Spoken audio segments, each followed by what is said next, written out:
After appearing in the animation of the game Black Myth Wukong and the phenomenal movie Nezha 2 going off the chart, hitting the 11th place in the rank of all-time best-selling movies, and that number is still going up.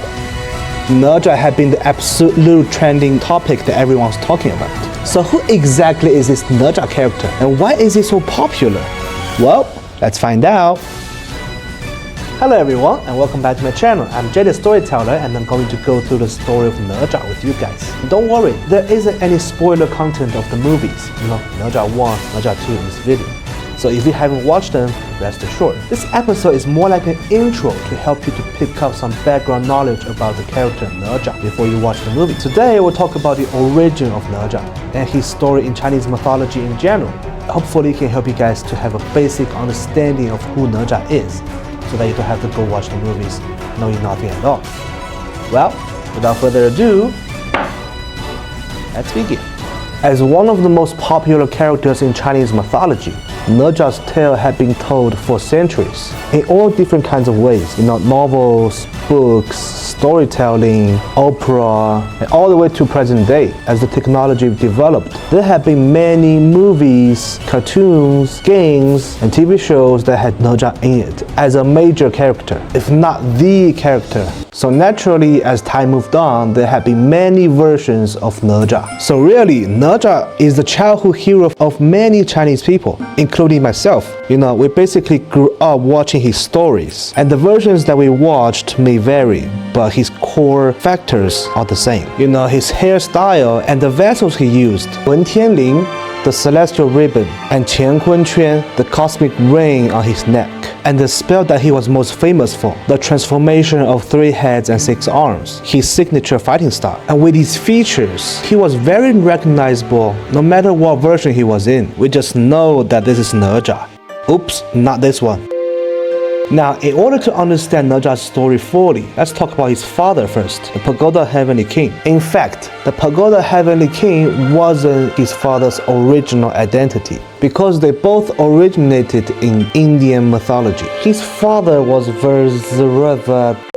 Sorry, that was Sanskrit, so it was a little hard to pronounce. His father was the Vaisravana, one of the 4 heavenly kings in Buddhism, a Dharma protector, and his third son, Nalakuvara. Again, that was in Sanskrit, so I'm not sure if I said it right. But anyway, we're not here to talk about Sanskrit, so let's move on. This Nalakuvara was the prototype of Nezha. Buddhism was brought to China from India in Han Dynasty, and it rapidly developed in Tang Dynasty. And the famous Journey to the West novel was based on the story of Xuanzang, the Tang monk, going to India and retrieve the Buddhism scriptures back to China. So yes, the Journey to the West really happened.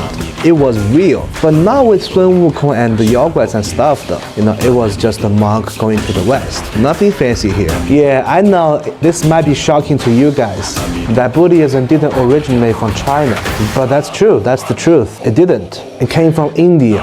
And China just developed on it significantly, and it almost became a new religion in China. So, as a result, Chinese mythology was influenced by Buddhism significantly, and the Vaisravana, as I mentioned before, was one of them. And the 4 heavenly kings of the celestial court that we saw from the game Black Myth Wukong were actually the 4 heavenly kings in Buddhism. Here, this guy with the umbrella, that's the Vaisravana. Now, in the late Tang Dynasty, Li Jing, the founding marshal of the great Tang Dynasty, who had many victories against enemies from outside of China and preserved the peace and security of borders for many years, had been deified and worshipped as a god. This worship reached to its peak in the late Song Dynasty, which we had enemies from the outside and treacherous officials from the inside. And eventually, the whole dynasty was doomed. That's why people worshipped Li Jing, because he was the protector of the dynasty and brought peace to the people. And gradually, over the years, people combined the story of Li Jing and Vaisravana, and eventually, people transformed the story of Vaisravana upon Li Jing and named him the Pagoda Heavenly King. And as the result, Vaisravana's third son, Nalakuvara, became the third son of Li Jing. And to make it easier to remember, the name was changed to Nezha. And his tale had been passed on for centuries. including in the famous novel Journey to the West. Until in the Ming Dynasty, a famous novel came out, The Investiture of the Gods, or The Creation of the Gods, same thing. The novel stated Nezha's story in full, and this version had been the most widely known version of Nezha's story in Chinese mythology. And this novel had a significant impact of other mythical works. You know, the novels, the stories, the games, and the movies. They were all based on the version in the Investiture of the Gods. In the novel, Nezha was the spirit of the Ling Zhuzi, the spirit pearl. Yeah, he wasn't even human. He was a vessel of Yushu Palace in Kunlun. He was assigned a very important mission by the Supreme Lord Yuan Shi, one of the 3 Qing supreme gods in Taoism, to reincarnate in the mortal realm and to play a part in the upcoming War of the Investiture of Gods. Now, the story of the war is very complicated, and we won't go into it today, otherwise the video will be too long. So, story for another time. And in the future, I'll make new episodes talk about the War of the Investiture of the Gods itself. So stay tuned, guys. Back to the novel. Li Jing, as I mentioned before, the founding marshal of the Great Tang Dynasty, and his wife, Lady Ying, were selected to be the parents of Ling Zhuzi, you know, Nezha. And of course, the novel was fictional because the story was in Shang Dynasty, and it was about 1500 years before the Tang Dynasty. So this novel was more like an explanation of how Li Jing became a god. Back to the wife, Lady Ying. She had been pregnant for 3 years and 6 months. Yep, that was pretty damn long. As she was carrying the child, one day she had a dream that a mysterious Taoist appeared and said, "Ma'am, take this child." And he put Ling Zhuzi inside of her belly. And then he was born. Yes, a meatball. In the novel, Li Jing thought this was a yao guai, you know, the Chinese term for monsters and demons. And he was gonna kill it with his sword. But as he slashed it, the meatball was cracked open, and the little boy came out of it. And the boy was able to walk immediately after he was born. Seeing his son was so cute, you know, as a father, Li Jing just put his sword away and enjoyed the moment of having a baby boy. After a few days, the same Taoist that appeared in Lady Ying's dream came to visit. He said, "Greetings, Lord Li. I am Tai Yi Zhenren from the Cave of Golden Light, Mount Qianyuan." Now notice he was actually the disciple of Supreme Lord Yuan Shi, one of the 12 golden immortals of Kunlun. And he said to Li Jing, "I heard you just had a 3rd son. May I see him?" And Li Jing was like, "Of course." After seeing the boy, Tai Yi asked, "Does he have a name?" And Li Jing said, "No, not yet." And Tai Yi was like, "How about I give him a name and take him as my disciple?" And Li Jing agreed with joy. Why? Because in the novel, Li Jing too pursued the path of immortality. He too had a master called the Du Zhenren, but he just didn't have the talent, and he couldn't successfully become immortal. That's why he quit that path and became the military governor of Chengtang Pass. And plus, he had 2 elder sons, Jinzha and Muzha. They were both disciples of immortals and were learning the ways of immortality. So really, it wasn't shocking to Li Jing. And his master, Tai Yi Zhenren, gave him the name Nezha. In the novel, the Qiankun hoop and Wen Tianling, the celestial ribbon, were on his body when he was born, but I couldn't find any clip that had this scene in it, so I just used the old cartoon made in 1979. And after taking him as a disciple, his master left. After a few years, Nezha grew up a little bit, and one day as he was bathing in a river that was attached to the East Sea, and he had too much fun with his Wen Tianling, a very powerful vessel. It was stirring up the sea and made the East Sea Long Palace shake. And naturally, the East Sea Long King Ao Guang was wondering what was going on, so he sent his patrolling yaksha to go check it out. The yaksha arrived and he asked, "Boy, what you doing in the hood?" In the novel, Nezha was very rude. He was like, "Damn, bro, you so ugly. Stop asking me questions, man." Then he just attacked the yaksha and killed him with a Qiankun hoop, another powerful vessel. Of course, the Long King was angry about it, and his 3rd son, Ao Bing, volunteered to go handle this thing. But he was also defeated by Nezha, tied up by the Wen Tianling, and killed by the Qiankun hoop. And Nezha even took out his tendon, and he was gonna give it to his father as a belt. Yep, he was pretty thug in the novel. Anyway, the Long King went to Chengtang Pass to confront Li Jing about Nezha killing Ao Bing. Of course, Li Jing couldn't believe it. You know, Nezha was like 3 years old. How could he possibly kill alone? But after talking to Nezha, he realized it was true. Nezha did kill Ao Bing. And the Long King, Ao Guang, was like, "You are dead. I'll report this to the celestial court." It was a very serious crime because the yaksha that Nezha killed was a celestial god.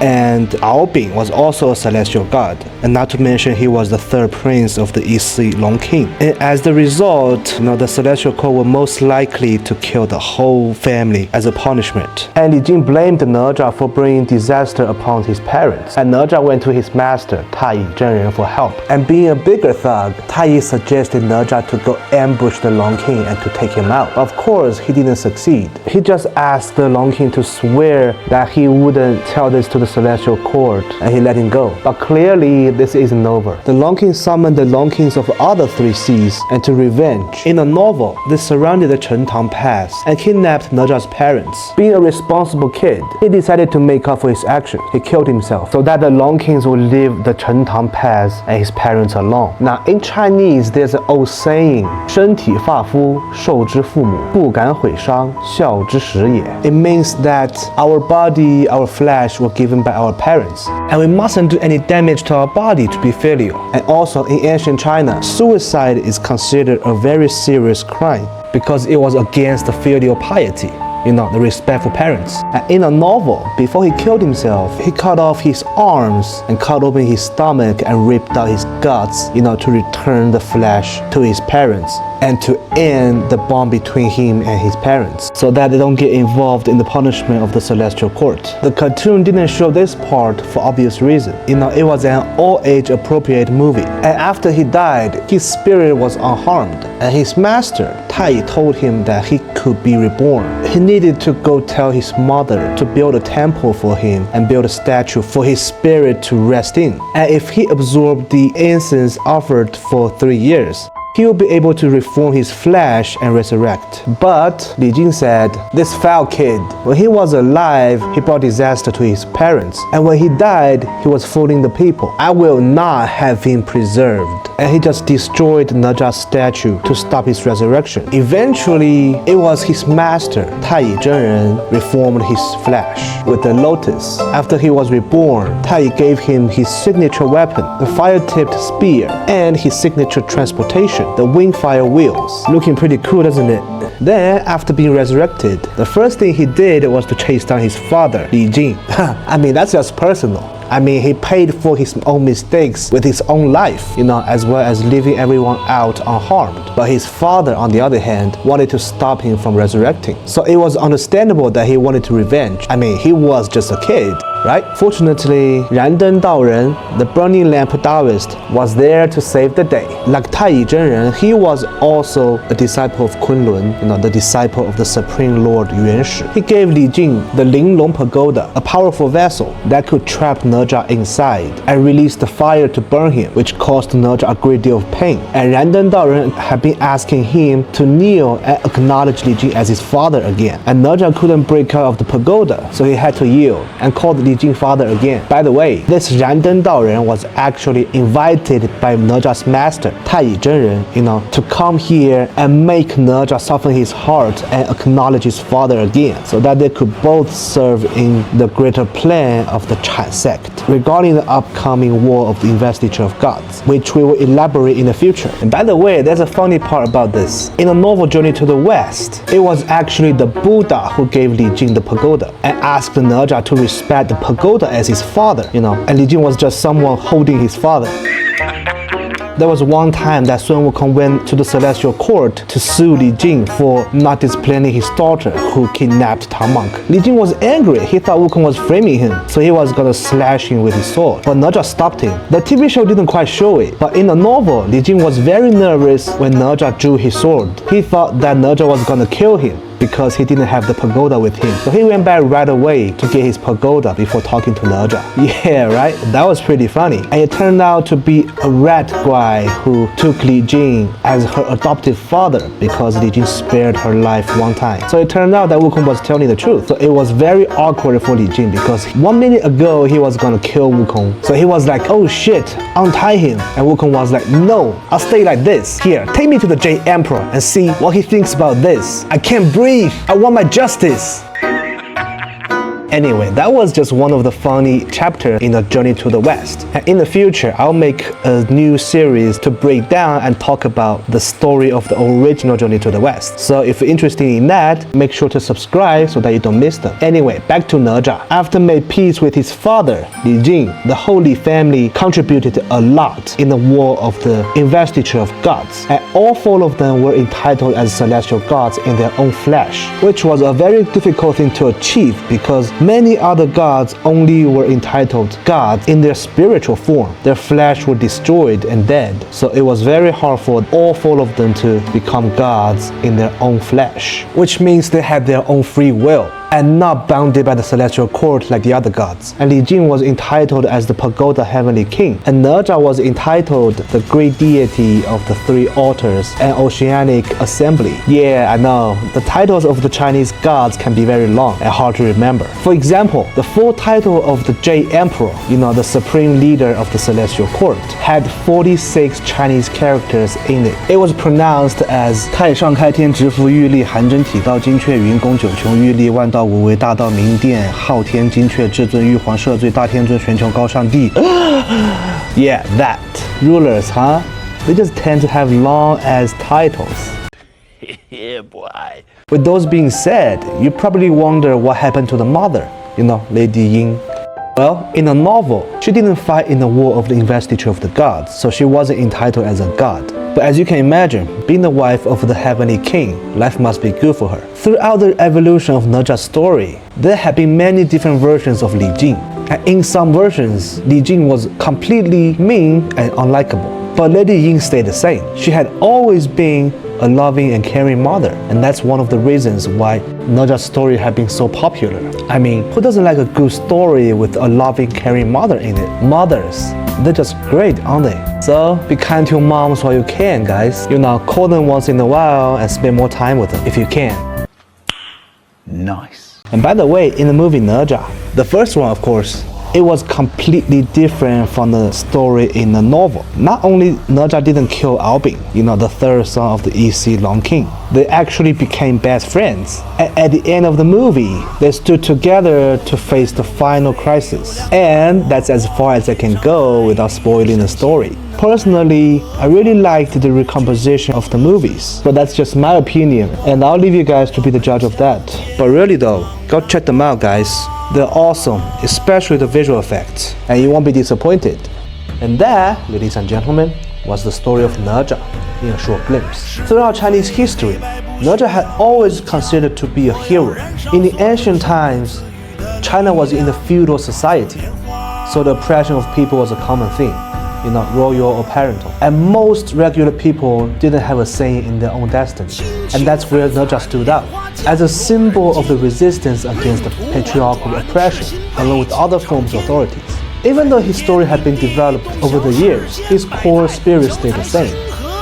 A challenge to the fact that authority, parental, royal, or divine, dictate individual destiny. And that's what Nezha really stood for. One's destiny should be decided by himself, not by anyone else. And that's what made him the hero that everyone loved. I mean, who doesn't want to be the master of their own destinies? And also, who doesn't like to go against authorities, man? Right? But anyway, I'm Jay the Storyteller, and thank you for watching this video. Like I mentioned before, I'm making a new series to break down and go through the story of the famous novel Journey to the West, along with other good stories in Chinese mythology.